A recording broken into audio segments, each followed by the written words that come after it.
So what do you do? I'm curious. So like when you get to fundraising, like putting these deals together, are you guys self-funding everything, or? No, we don't have any money.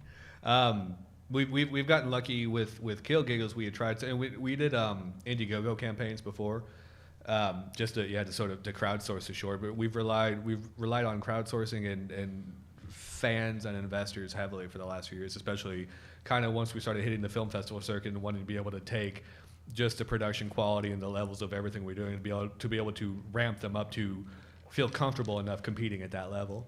But we've gotten lucky with Indiegogo. With Kill Giggles, we tried something a little bit different. There's a company called Start Engine that does equity crowdsourcing.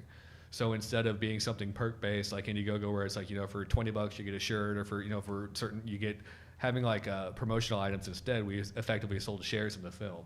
So it was like for $100 you got a share in the film, and then we had a return on investment and stuff like that. So we were able to raise a really decent chunk of change with that, which allowed us to be able to secure, and after that we did an Indiegogo campaign just to be able to have that perk-based alternative, because we've got Kill Giggles t-shirts will be coming. We have I should have brought a light up clown nose. We have light up clown noses with the Kill Giggles logo on them. We've got like buttons, stickers, some amazing fucking posters designed by Justin Reich. Like we've got a lot of really, really cool stuff. That's cool. Damn it, I forgot where I was going with that because I got talking about promotion stuff. Crowdsourcing. So we kind of did both, and then we had we were lucky enough to get another private investment that allowed us to be able to get complete post-production, almost complete post-production. So I mean, a lot of it has just been between putting the time in to having two different crowdsourcing campaigns, and then sort of also limiting it at that too. I think we've all seen there's been a massive influx of crowdsourcing opportunities. Back when we started up Between Hell and a Hard Place, there was Kickstarter and Indiegogo, and that was it. And now there's like those and GoFundMe and Pay My Bills and IDon'tWannaWork.com, and this was before the world went tits up and the apocalypse hit and everybody got fired. I can't imagine how bad it has to be now. But so we always tried to put as much work into the creative campaigns where we were asking strangers to donate their hard-earned dollars as we did the film itself. Because I've seen a lot of campaigns where they'll put up the the static little poster and a 5-minute little thing, and then the campaign never changes, and they don't promote it. They'll blast it out one time and then think that people are just going to come and find it automatically. People want something for nothing. Yeah, well, it's just to me the campaign. I mean, you have to show almost like a dynamic interactivity. I mean, make it something. I mean, you have to blast it every day and every source, and then not just the same message and the same picture every time. So we kind of learned a lesson like with Between Hell and a Hard Place.